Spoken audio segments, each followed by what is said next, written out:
Profondeur, une émission d'analyse. Profondeur est un guide infaillible pour décortiquer profondément l'actualité afin d'avoir un réel aperçu sur les fonctionnements de la République démocratique du Congo. Pour contextualiser, expliquer et commenter, Profondeur reçoit un invité pour faire les décryptages d'actualité du jour.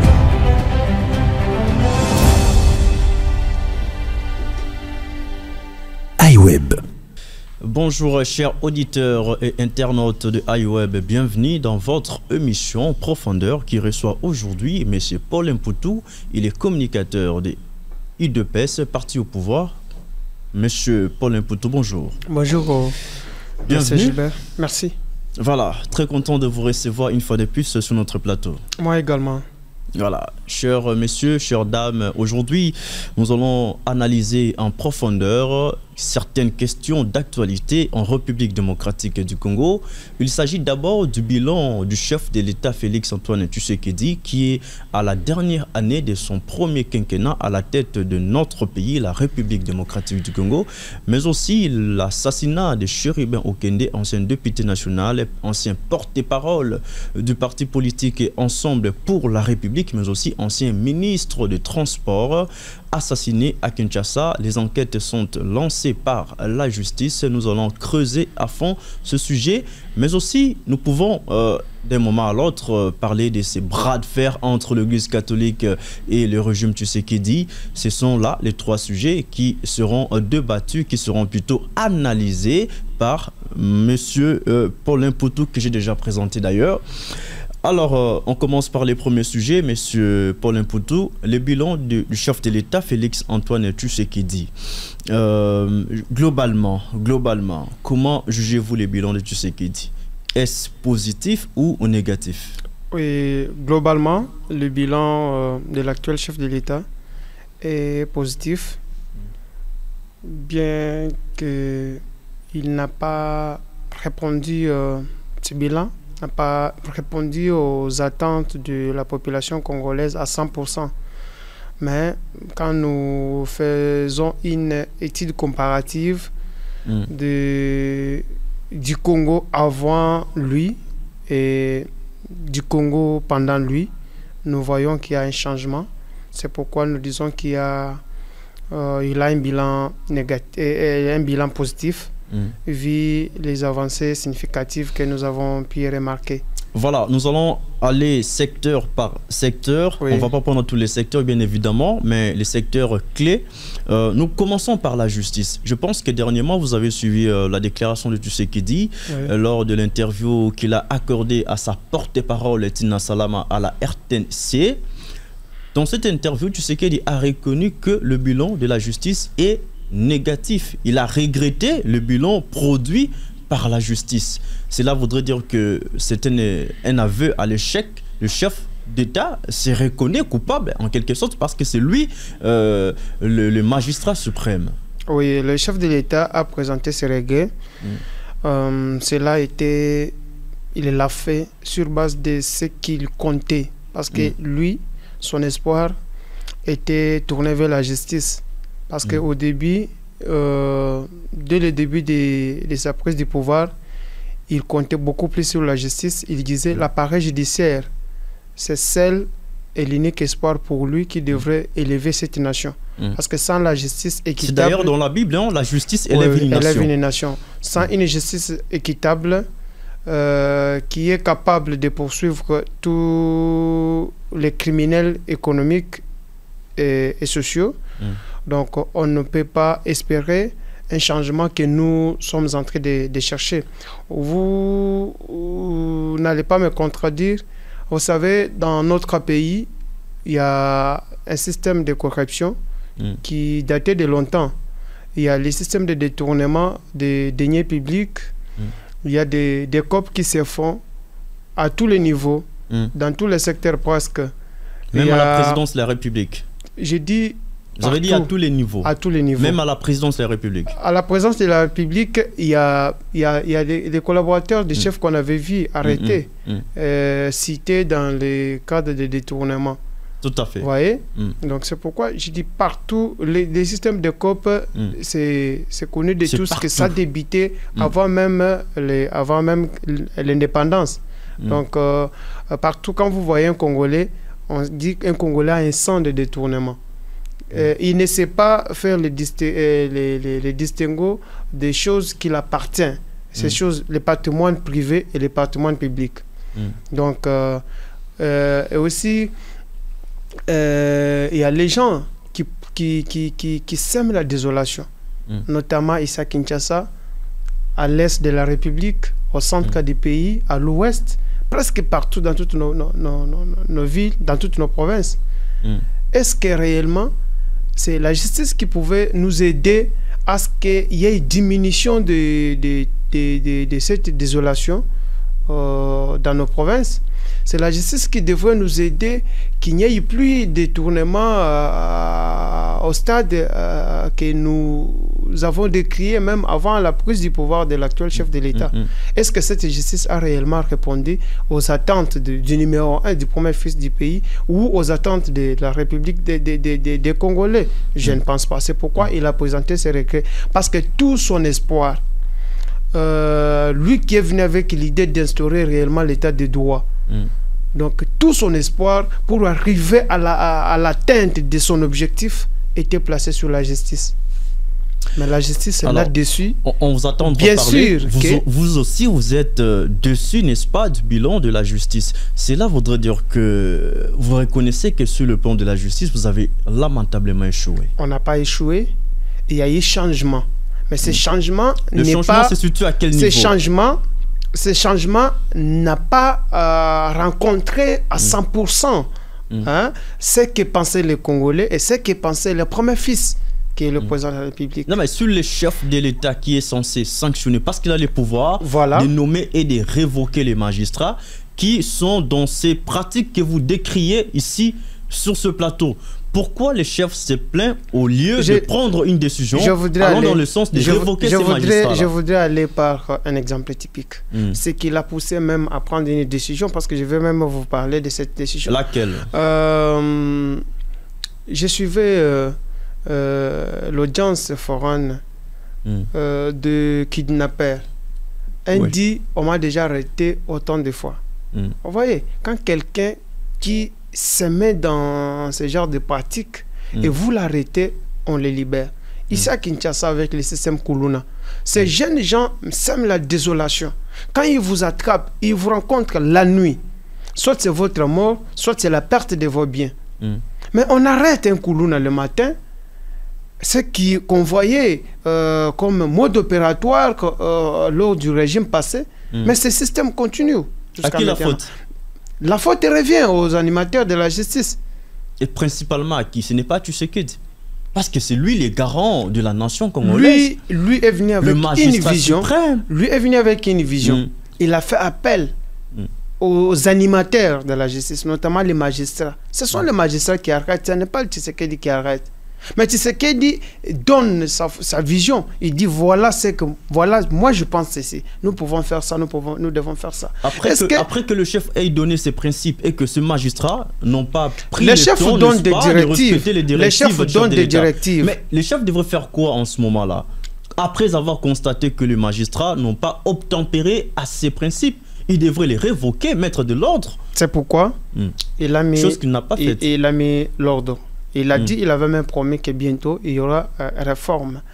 Sur base de ça, mais il y a eu recrutement, il a nommé 2500 nouveaux magistrats. C'est pour arriver à se soucier à l'atteinte de son objectif. Bravo, nous encourageons les 500 magistrats nommés par le chef de l'État.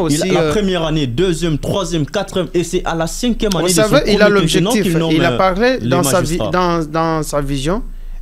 Lui compte sur le recrutement de nouveau 5000 magistrats. 5000, voilà. Vu que le moyen financier ne nous permet pas d'arriver directement à ces chiffres, c'est pourquoi on a commencé, on a pris d'abord la moitié, et au fur et à mesure, je crois, peut-être si tout va bien, avant la fin de cette année, 5000 bien 500. Pardon? C'est 500 magistrats 5000 magistrats, mais pour l'instant, il a nommé 2500 nouveaux magistrats. Donc nous comptons sur ces nouveaux magistrats. Ils ne viendront pas en fait intégrer les systèmes des anciens. Parce que les magistrats qu'il lui a trouvés, c'est là qui avaient été recrutés lors du deuxième et troisième régime, voire même quatrième régime. Donc ils connaissaient comment ils fonctionnaient. Ils n'ont pas pu changer, ils n'ont pas pu intégrer la vision de l'actuel chef de l'État. Voilà. Donc vraiment, c'est un regret partagé. Un regret partagé. Puisque vous parlez de la justice qui, selon Tshisekedi, a failli sa mission, Tshisekedi est désabusé. Donc, ça n'est pas failli comme tel. Vous voyez, nous disons, on a des regrets. Pourquoi? Parce que nous, on comptait que peut-être les premiers fils du pays, de sa pensée, il disait, durant 5 ans, voilà là où je vais amener la justice. Comme j'ai l'envie d'instaurer l'état de droit, la justice pouvait l'accompagner. Sur 100%, on devrait avoir un changement à 60%. 90%. Mais quand nous remarquons par exemple qu'il y a changement à 30-40%, c'est pourquoi nous allons représenter ces regrets, parce qu'on n'a pas atteint. Non, mais 30% sur 100%, c'est un échec.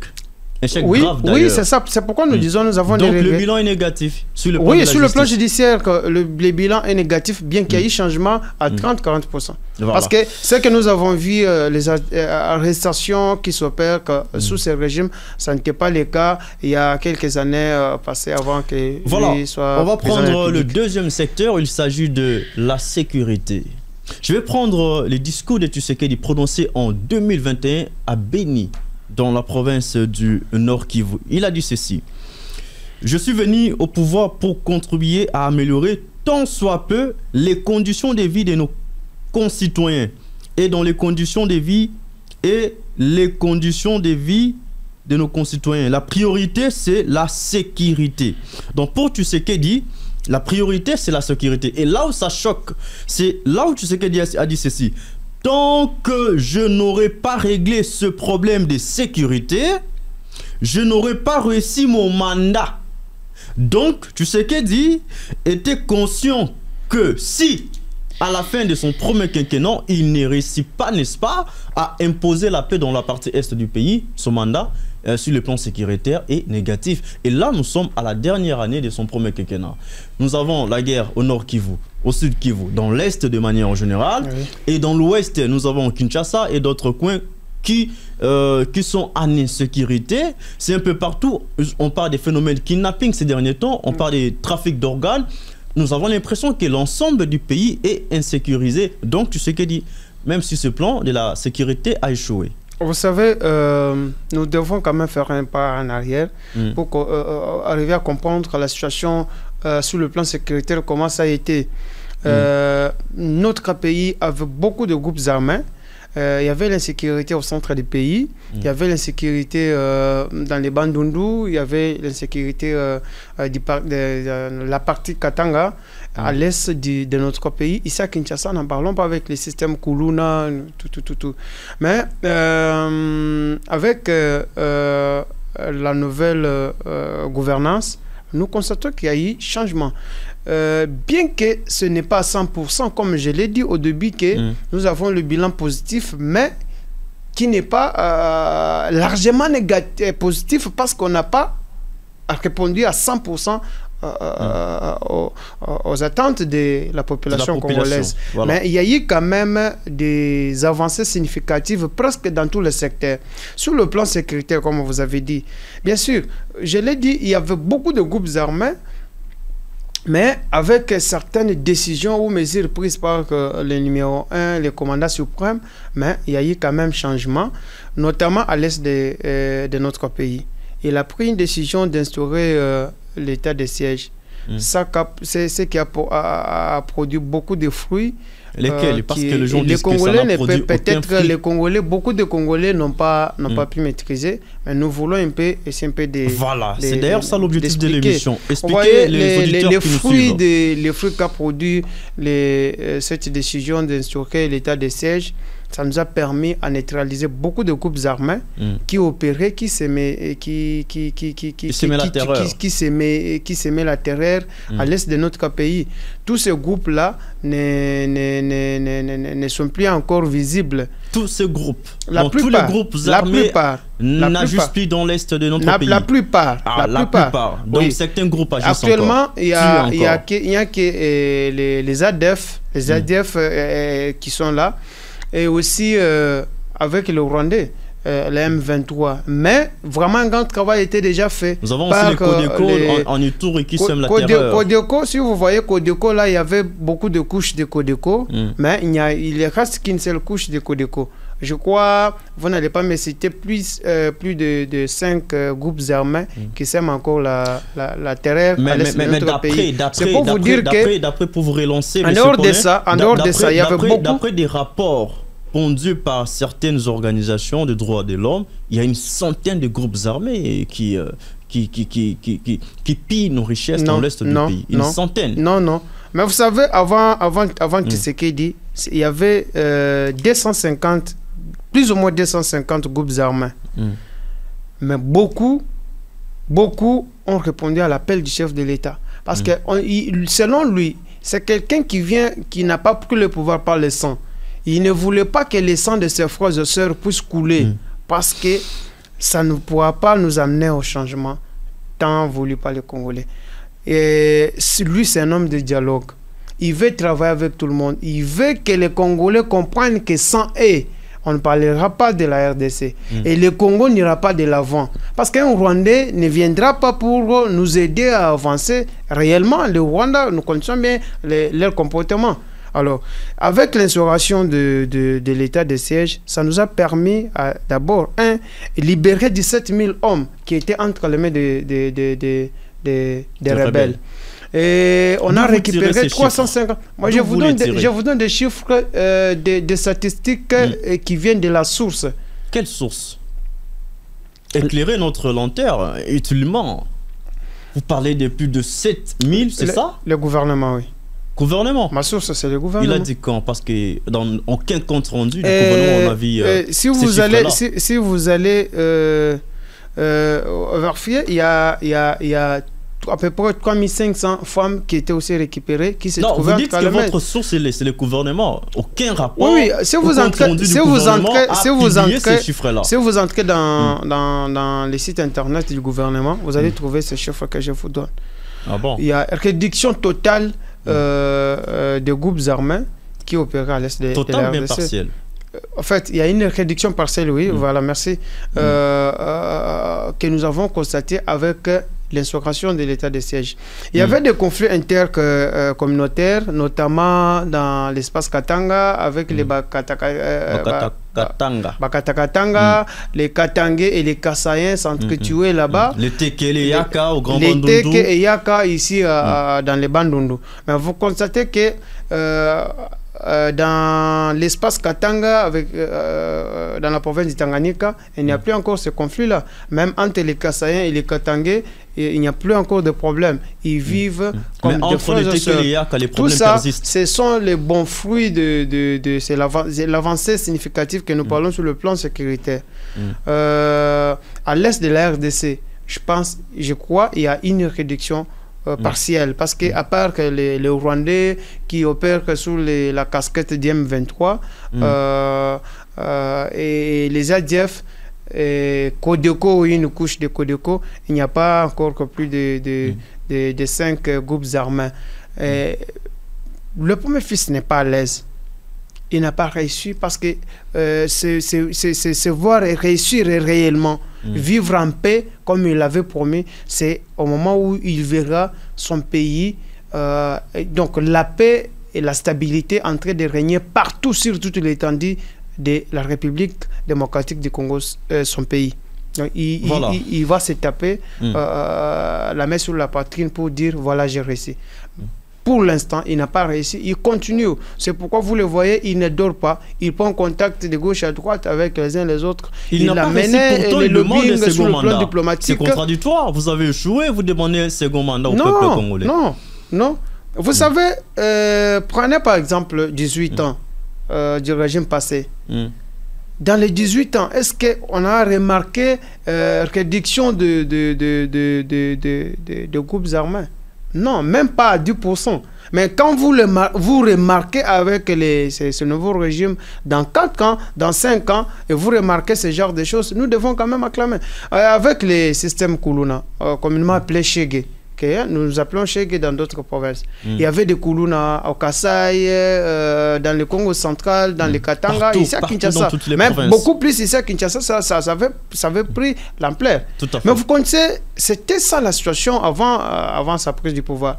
Mais lui a dit, on ne peut pas répliquer par respect des droits de l'homme, on ne peut pas répliquer par des tueries, comme ça a été le cas avec le régime passé. Il a opéré un système, il a dit, nous devons récupérer ces gènes, les encadrer, les former pour qu'ils deviennent les bâtisseurs. Aujourd'hui, ces gènes sont devenus les bâtisseurs. À peu près 4500 Kuluna qui étaient arrêtés ici à Kinshasa, Kananga, Chikapa, Lubumbashi et à Matadi. Nous avons tout récemment suivi les procès des kidnappeurs ici à Kinshasa. Et vous savez, il y a des projets. Un kidnappeur qui était là-bas à Kanyamaka CC. Il est revenu comment, par quelle magie, on ne sait pas. Donc il était libéré. Par quelle magie c'était comment? Vous savez, ces jeunes étaient formés, ces jeunes étaient laissés parce qu'eux-mêmes avaient pris l'engagement de travailler, de venir comme machine de production pour leur pays. Donc facteur de production pour leur pays. Parce qu'ils produisaient. Nous voyons des maïs que nos voyants soldats consomment ici à Kinshasa et dans d'autres provinces. Ça vient de leurs efforts. Alors, il y a des familles qui ne veulent pas que les papas de Kabakaba, vous savez, les papas, la maman de Kabakaba, ses frères, est-ce qu'ils peuvent laisser leurs frères comme dans la situation actuelle? Non, ils sont en train de se débrouiller par quels moyens, entrer à gauche, à droite, donner l'argent pour que leur fils soit libéré, parce qu'ils savent qu'ils vivent, ils louent des maisons, ils payent des donc ce sont les parents de Kabakaba qui ont donné l'argent à la justice. Des parents pareils. Ce sont des parents pareils qui mettent des démarches. C'est dans le contexte que les parents de ces kidnappeurs, qui étaient déjà à Kanyamaka CC, ils ont envoyé l'argent pour que leur... Bon, ils ont envoyé l'argent, oui, nous acceptons, mais pourquoi le responsable de Kanyamaka CC a libéré ces criminels? Voilà. Il faut que nos voyants soldats qui sont de l'autre côté puissent ouvrir leur l'œil et qu'ils puissent renforcer la sécurité et la protection de ces jeunes. Parce que les libérer dans le contexte pareil, ça ne sera pas bon. Voilà, merci beaucoup, monsieur Paulin Poutou. Vous êtes communicateur de UDP, c'est parti au pouvoir. Mesdames et messieurs, nous évoluons avec le bilan du chef de l'État à la tête de notre pays, la République démocratique du Congo. Cette fois-ci, nous allons parler un peu de la politique, le secteur politique, parce que ça fait partie du bilan du chef de l'État. Nous avons suivi avec beaucoup d'attention le chef de l'État qui regrettait, n'est-ce pas, la fin de la coalition entre lui et l'ancien président Kabila Kabange. Il a regretté. Il ne fait que regretter. Il a regretté pour la justice, il a regretté pour la sécurité, et là il regrette sa rupture, n'est-ce pas, avec Joseph Kabila Kabange. Oui, sur ce plan ici, le bilan est positif. Je vais revenir sur et d'ailleurs, pourtant, pour vous relancer, M. Paulin, c'est une façon de clairer la question. Tu sais qu'il dit, lors de l'annonce de la rupture, n'est-ce pas, il avait dit, j'annonce sans remords, sans regret, la fin de la coalition Cash FCC. Il revient 2 ou 3 ans après pour nous dire qu'il regrette, n'est-ce pas, la fin de cette coalition. Il y a 2 discours différents prononcés par la même personne et aux médias, à la même chaîne d'ailleurs, RTNC. Pourquoi cette contradiction? Au début, il avait pris une décision ferme pour qu'il y ait divorce entre les 2 grandes familles politiques, le FCC, donc la coalition FCC Cash. Voilà. Pourquoi? C'est parce qu'il avait constaté que la carte qui était en train d'être montée ou jouée du côté gauche n'était pas une bonne carte, n'était pas une carte qui pouvait amener le Congo à un changement. Il fallait pour lui couper le mariage. Voilà, il ne devrait pas céder. Et pourquoi aujourd'hui il dit il les regrette? Il a bien expliqué. Lors de sa prise de pouvoir,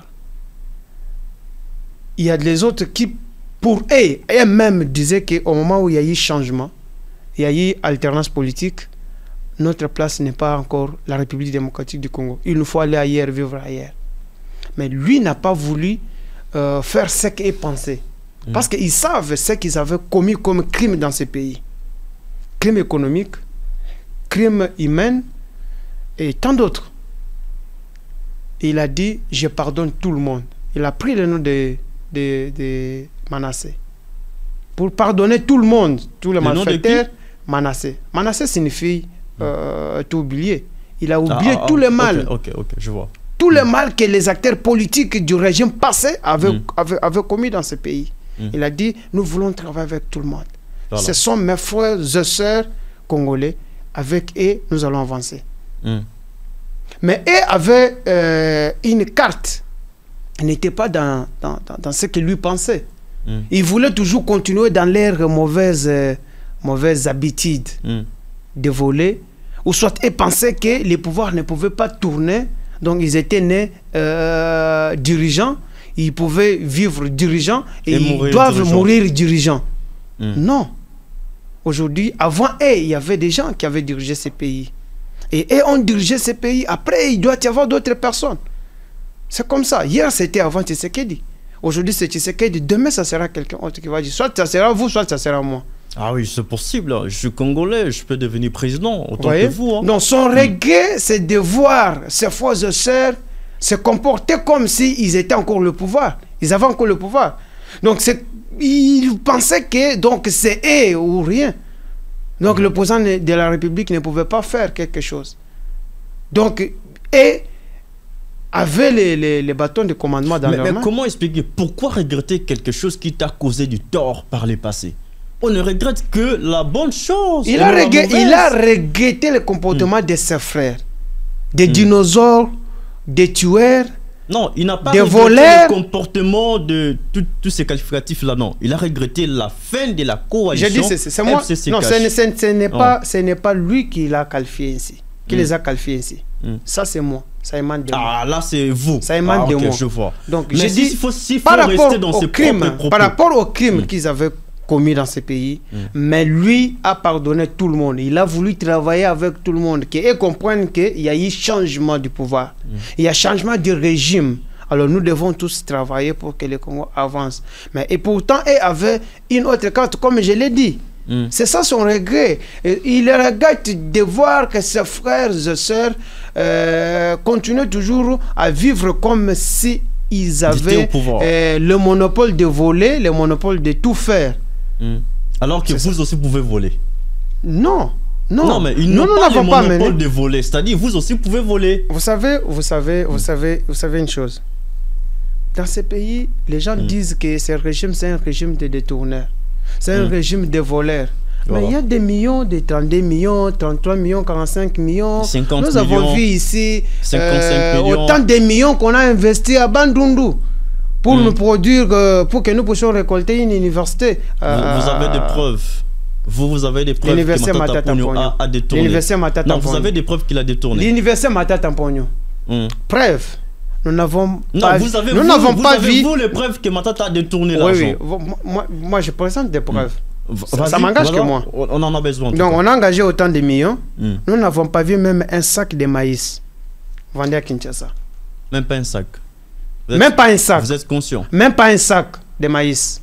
Même pas un sac de manioc vendu à Kinshasa.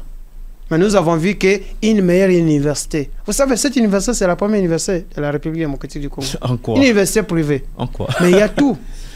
C'est une université construite. C'est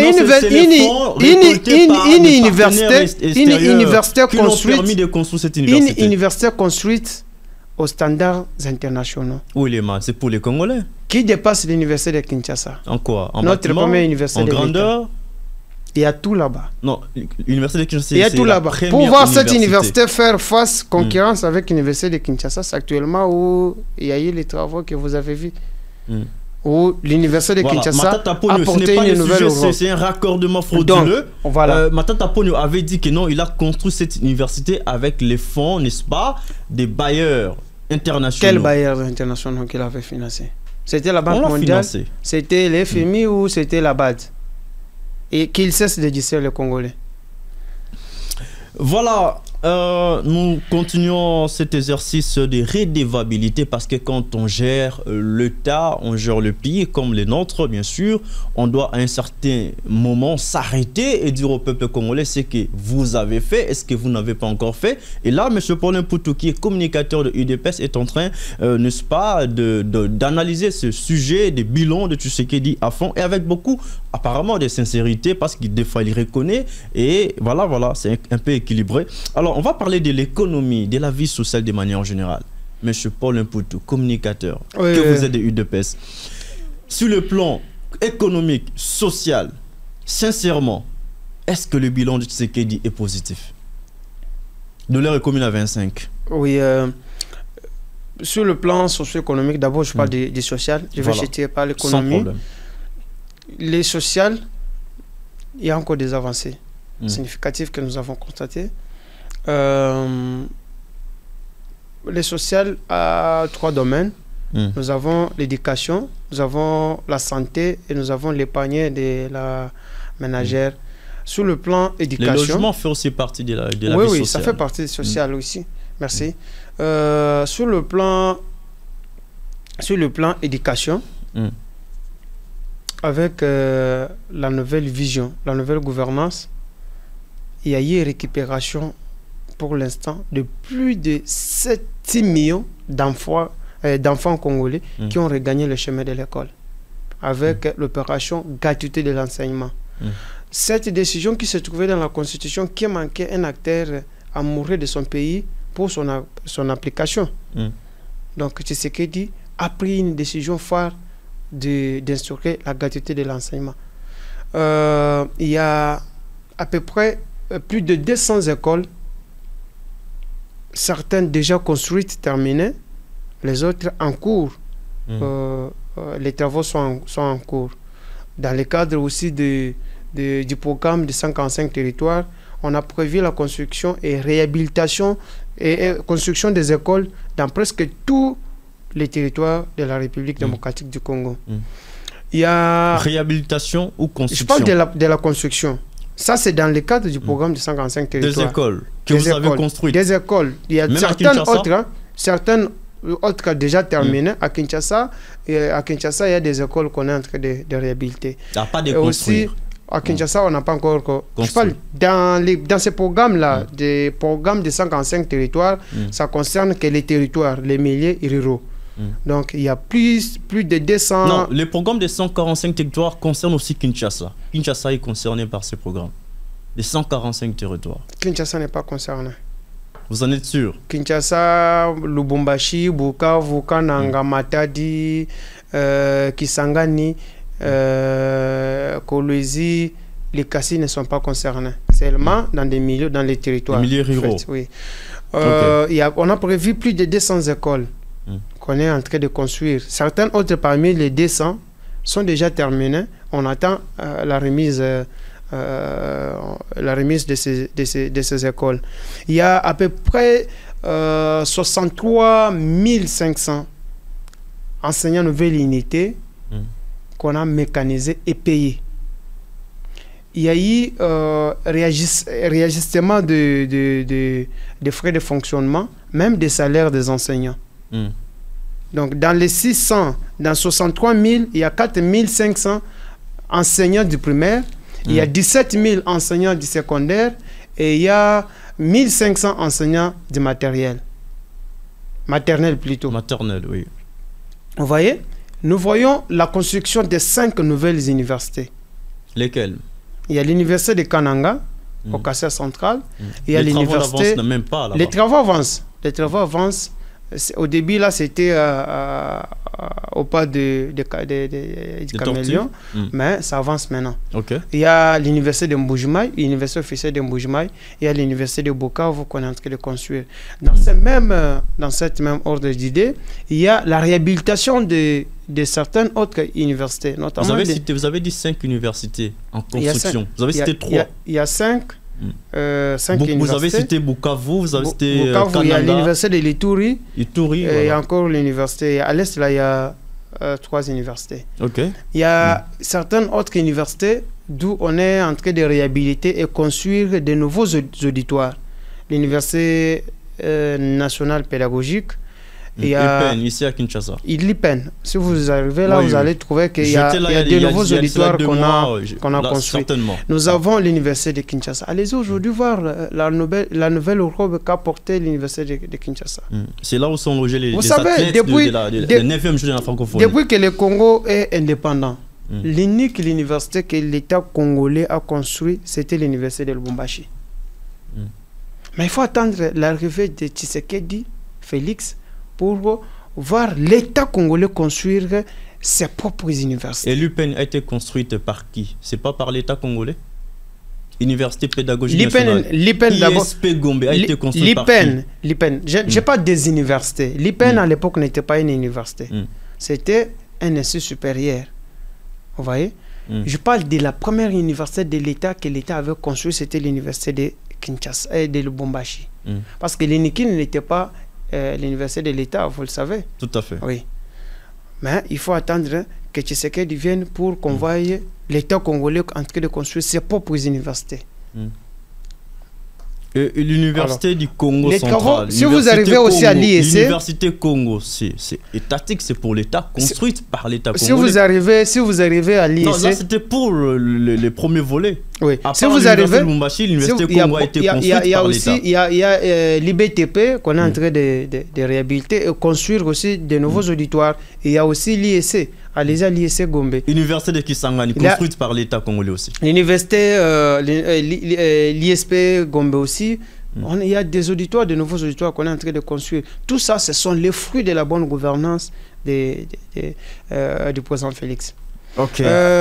Santé. Il y a trois hôpitaux généraux de référence, notamment l'hôpital général de référence de Mbujimaï, l'hôpital général de référence de Lubumbashi et celui de Kinshasa, qu'on est en train de réhabiliter. Il y a à peu près plus de 200 centres de santé qu'on est en train de construire, même surtout dans des milieux ruraux. Là, dans le cadre du programme, ça va. Vous parlez de beaucoup d'écoles, beaucoup de centres de santé, beaucoup d'hôpitaux. Ces programmes-là, on ne les voit pas, on ne les sent pas. Ce programme-là, malheureusement, pour moi, je n'ai pas la machine. Je devrais vous faire voir, y compris les auditeurs ou les téléspectateurs qui nous suivent pour l'instant, vous montrer chacune de ces écoles-là, même chacun de ces centres de santé. Donc, il y a un problème de communication de votre part. Non, il n'y a pas de problème. Il n'y a pas de problème de communication. La communication, c'est ça. La communication, c'est ça. Je vous présente le bilan. Non, ce n'est pas seulement ça. On doit voir. Vous savez, mais je suis en train de citer même des provinces, même des territoires, même dans les milieux où ces réalisations... Mais Congolais, le problème c'est quoi? Le problème c'est quoi? Vous êtes ici à Kinshasa. Prenez le temps de lire. Vous savez que les Congolais ont un problème. Le problème des Congolais, c'est la lecture. Ça, vous le savez. Est-ce que les Congolais lisent? Le peuple congolais lit. Les Congolais ne lisent pas. C'est ça le problème. C'est ça notre défaut, notre maladie, la grande maladie des Congolais, c'est ça. C'est manque de la lecture. Les Congolais, donnez-lui la musique. Il va danser, donnez-lui la bière. Mais les Congolais ne lui donnaient pas un ouvrage, ne lui donnaient pas vraiment le texte. C'est comme si vous l'avez injurié. Vous avez écrit votre bilan dans un livre où l'on peut voir ce que vous avez fait, réaliser pendant 5 ans. Ça y est, si je peux vous avez un livre, je vais vous envoyer ça. Envoyez-moi je vais vous envoyer, vous allez lire. Vous allez lire. Donc, les programmes, il y a aussi les centres de santé qu'on va construire dans des milliers de ruraux dans presque tous nos territoires. C'est ça l'avancement. Mais je sais, au niveau du panier de la ménagère, là, on n'a pas il y a un sérieux problème. Beaucoup réalisé du fait, avec la situation de la crise économique qui est mondiale, qui est générale, ça n'a pas épargné la République démocratique du Congo. Il n'y a pas une crise économique mondiale actuellement. Il y en a. Non. Avec la situation de l'Ukraine et la Russie. Ça concerne quelques pays seulement. Non, ça concerne pas tous les pays. Non, c'est pas tous les pays. Tous les pays sont touchés. Non. Vous savez, il n'y a aucun organisme international a déclaré que actuellement le monde est en crise économique. Je vais évoquer un exemple. Est-ce que vous connaissez le prix d'un litre de carburant en France? Non. C'est très cher qu'ici en RDC. Si c'est très cher, gagne combien pour que ce soit cher? C'est cher. Vous savez, dès que ces prix-là ont augmenté en France, ça a aussi impacté les prix. Nous savons que la guerre entre la Russie et l'Ukraine impacte certains pays. Mais la crise, elle n'est pas mondiale. Ça a impacté la RDC. Mais pourquoi nous parlons de la crise mondiale? Chaque pays, il y a 2 ou 3 pays dans chaque continent qui sont touchés par cette situation de l'Ukraine et la Russie. Donc la République démocratique, notre pays n'est pas épargné. Vous savez que c'est comme ça à Kinshasa. Parce qu'à Kinshasa, la plus grande nourriture, c'est les pains. C'est à Kinshasa. Mais la RDC ne produit pas le bleu. Le bleu vient de ces 2 pays-là, qui sont en guerre entre eux-mêmes, ils ne s'attendent pas. Donc, au lieu que la RDC puisse s'approvisionner la même quantité qu'avant cette situation que 2 pays traversent, ce n'est pas le cas aujourd'hui. Donc il doit y avoir l'augmentation des prix de ces produits, qui est pain. Vous savez? Merci M. Paulin pour tout. Alors je ne sais pas s'il y a un secteur important parce qu'on ne peut pas tout. Donc sur le plan économique, nous savons sur le plan panier, sur le plan économique. Quand même, il y a des avancées. Bien que nous voyons la variation, là où la perte la dépréciation du franc congolais face au dollar. Là, ce sont des contextes ou des choses que les Congolais font qui amènent à cette situation sans le savoir. Vous savez, mais sur le plan économique, nous voyons quand même qu'il y a l'augmentation ou la maximisation des recettes de l'État. Avec la question ici, nous voyons nos régies financières en train de réaliser des recettes, et choses qu'on n'a pas pu constater avec les régimes passés. Vous voyez, l'augmentation des recettes aussi, l'augmentation du budget de l'État, ce qui n'était pas le cas. On a quitté de 4 milliards. Aujourd'hui, avec Fatih, sa dernière année, c'est dans les 16 milliards. Dans les 15 ou 16 milliards, quelque chose comme ça. Voilà, alors on va prendre le deuxième sujet annoncé pour cette émission d'analyse, mesdames et messieurs. Il s'agit de l'assassinat de l'ancien député national Chéribin Okende. Les enquêtes sont lancées par le gouvernement congolais. La justice travaille d'arrache-pied pour que les vrais assassins de Chéribin soient arrêtés, jugés et pourquoi pas condamnés. Aujourd'hui, on vous accuse, vous, de l'UDPS, vous du pouvoir, voilà, d'être derrière l'assassinat de Chéribin Okende, parce que tu sais qu'il dit dans sa déclaration faite, je crois, à Mbujimaï, il avait dit que non, je n'hésiterai pas, n'est-ce pas, je serai sans remords, je n'hésiterai pas, n'est-ce pas, de combattre tout Congolais qui mettra ou qui mettrait l'insécurité dans notre pays. Et là, un discours, n'est-ce pas, prononcé par qui? Par le chef de l'État. Alors là, papa, a réussi moi en aïe, et bien maintenant, tout au koufata. Moi, on a qu'à koufi. Ata papa bomi était. Les membres ou les gens du quartier, Balbanini, papa on a bomi parce que afinga qui moi en aïe, bomaye, tout aïe à koufa. Tant que koufi, c'est que c'est lui l'auteur. Voilà pourquoi aujourd'hui, on vous accuse, vous, le régime Tshisekedi, d'être derrière cet assassinat. Qu'est-ce que vous en dites? Toutes nos condoléances à la famille de l'honorable Chéribin Okende. Monsieur Gilbert, je voudrais commencer par vous faire comprendre quelque chose. Nous sommes Africains, nous sommes tous Africains, nous sommes Congolais. Vous savez, un sorcier, quand il sacrifie son papa, les papas meurent dans une certaine circonstance, au moment où quand tout le monde commence à pleurer, il faut regarder bien celui qui a sacrifié son père, la façon dont il va pleurer. Il va beaucoup pleurer. Donc, là, c'est un langage imagé. Hein? Vous faites allusion à qui? Les gens peuvent attaquer l'IDPS, accuser l'IDPS faussement. Comme ça, suite à cette disparition qui est grande, une grande perte pour cette nation, d'un homme qui inspirait beaucoup de jeunes comme moi aussi. Voilà. Laissons la justice faire son travail. Les enquêtes ont déjà débuté. Merci aussi au chef de l'État qui a pris une décision salvatrice, demandant aux membres du gouvernement de tout mettre en œuvre, surtout à la disposition des enquêteurs, et aussi associer aux enquêteurs nationaux, des enquêteurs internationaux. Ouais, c'est ce que le gouvernement avait d'ailleurs décidé. Il a demandé à ce que les ministres, Madame la ministre de la Justice prenne contact avec, avec le gouvernement belge, ou la justice belge et la justice sud-africaine. En vous entendre parler, la lumière soit connue par les Congolais. Tout à fait. En vous entendre parler, vous accusez le parti Ensemble pour la République, pour ne pas citer des individus, d'être derrière l'assassinat de Chérubin Okende. Je n'accuse personne.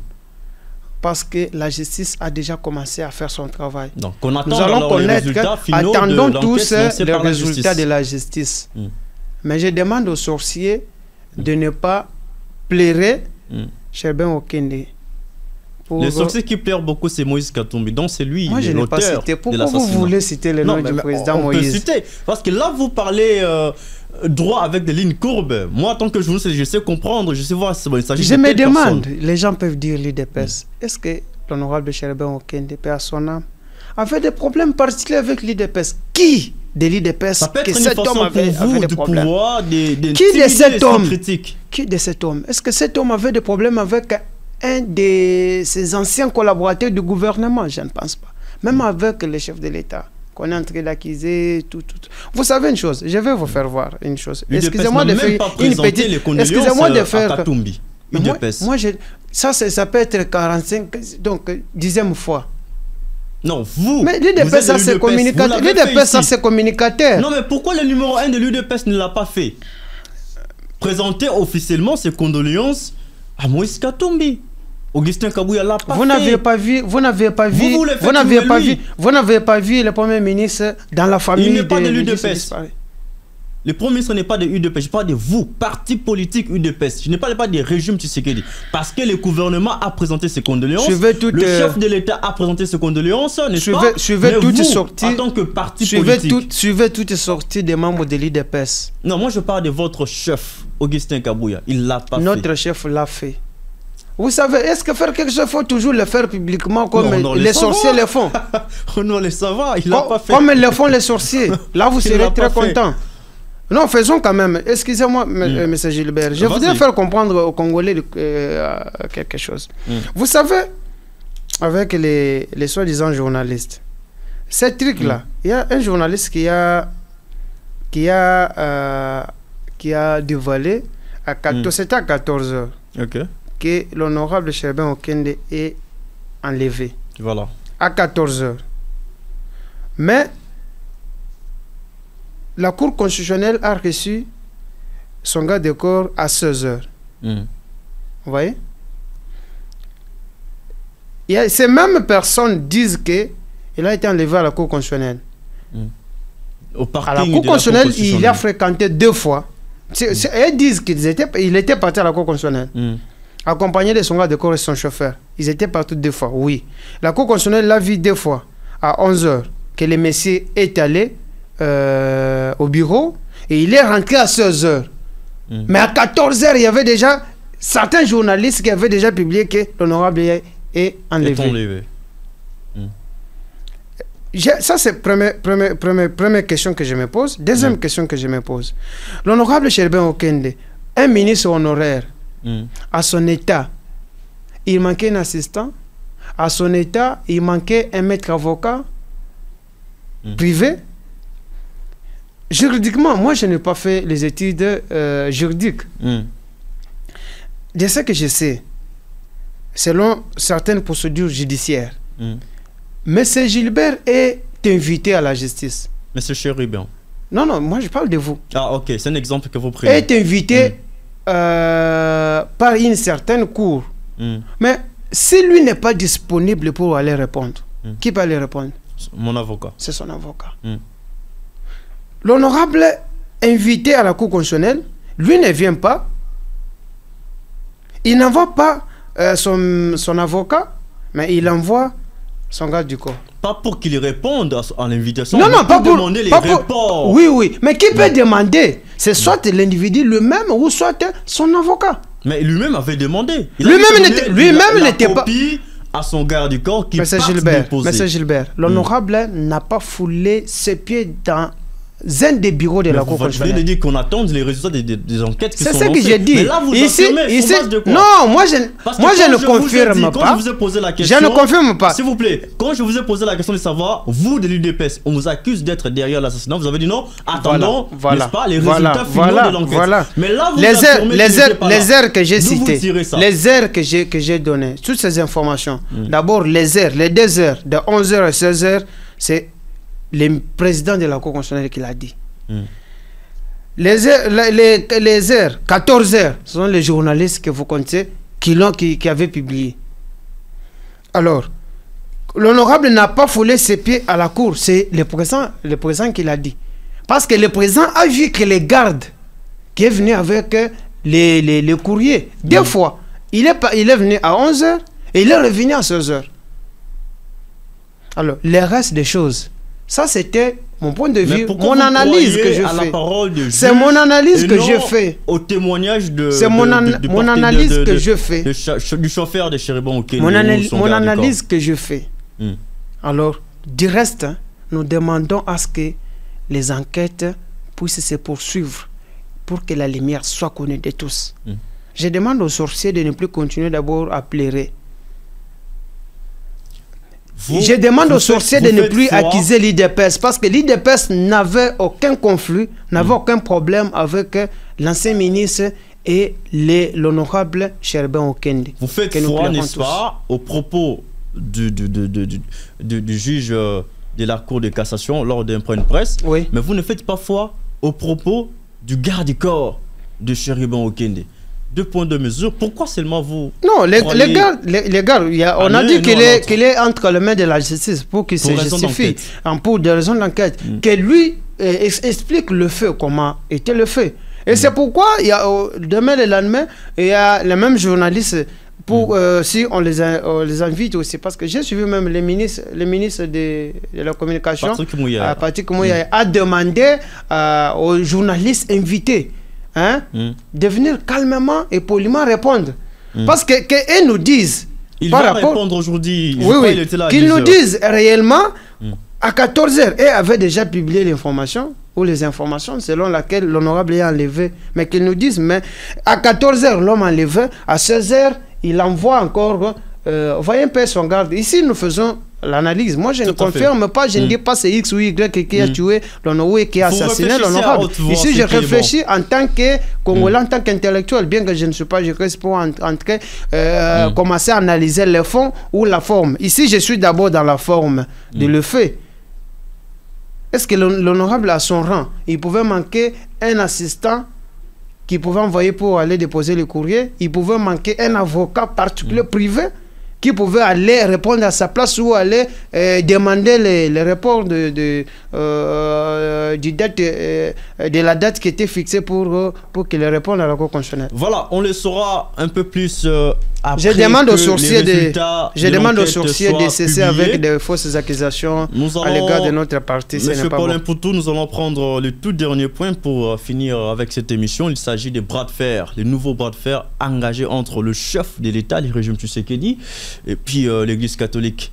Tshisekedi est aujourd'hui contre l'Église catholique. Pourtant, hier, Tshisekedi participait dans des activités organisées par l'Église catholique quand l'opposition battait des ailes pour mobiliser la rue. Moi, je veux Tshisekedi prendre part active à la messe dite à la cathédrale Notre-Dame du Congo. Après la messe, Tshisekedi a marché.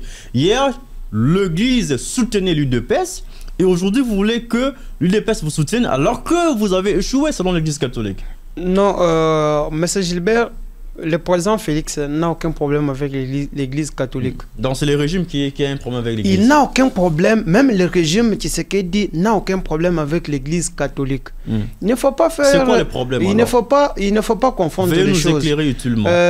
L'Église catholique a beaucoup de gens. Vous avez vu, quand il est allé en Mbuji-Mayi, il a répondu à l'appel de l'Église catholique, à l'invitation de l'Église catholique. Il collabore mieux avec l'Église catholique et il continuera à collaborer mieux avec l'Église catholique.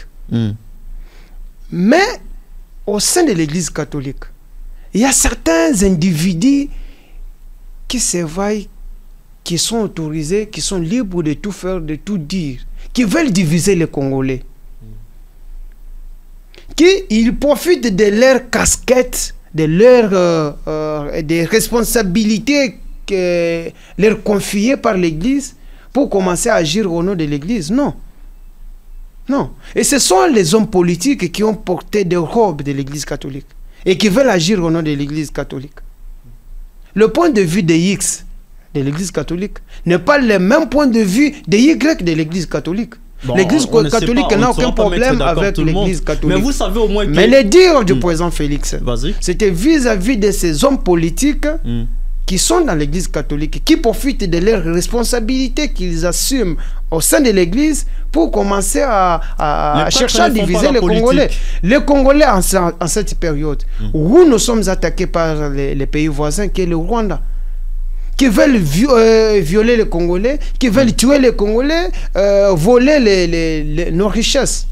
Mais nous avons besoin de l'unité entre les Congolais, qui est l'unité entre les Baluba, les Bakongo, les Bangala, les Bassouil. Même qui est l'unité entre les hommes politiques. Parce que c'est le Congo qui est attaqué, ce n'est pas Tshisekedi qui est attaqué. Les frères qu'on tue à l'est de la RDC.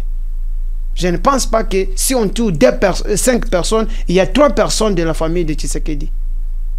Mais ce sont nos frères et sœurs qu'on est en train de tuer. Les richesses qu'on est en train de piller à l'est de la RDC, ça ne profite pas au pays, mais ça profite au Rwanda et aux autres pays. Donc on peut conclure ou retenir que le président Félix n'a aucun... Le président Félix, même le régime Tshisekedi n'a aucun problème avec l'Église catholique. Il y a un bon courant, il y a de bonnes relations qui existent entre les deux partis, donc l'Église catholique et le régime Tshisekedi. Voilà votre mot de la fin, parce que nous sommes déjà à la fin de notre émission. Le mot de la fin, c'est que je demande aux Congolais de faire confiance à leur président. En lui, il y a la détermination, il y a l'engagement, il y a la volonté de faire. Nous devons le soutenir, parce que s'il est réussi, c'est le Congo qui gagne. C'est nous qui allons gagner. S'il échoue, c'est nous le perdant, c'est le Congo qui perd. Et nous pouvons leur faire confiance. Nous devons dénoncer tous les kidnappeurs, les Kuluna, les Rwandais qui sèment la terreur dans notre pays, les Mubondo qui nous tuent, qui font des choses au profit d'autres personnes qu'au profit de la RDC. Voilà, merci beaucoup. Nous devons encore nous aimer, parce que en unité, nous serons forts. Avec l'unité, si nous sommes unis, nous allons construire notre pays, parce que l'union fait la force. Voilà, ça sera votre mot de la fin. Merci d'être là. Je vous en prie. Merci aux Congolais. Voilà, et à merci vous encore aussi d'avoir pensé à moi. Merci, c'est à moi de vous remercier. Merci, chers auditeurs et internautes de iWeb, de nous avoir suivis. Le prochain rendez-vous, c'est demain, avec la même dose de plaisir. Au revoir.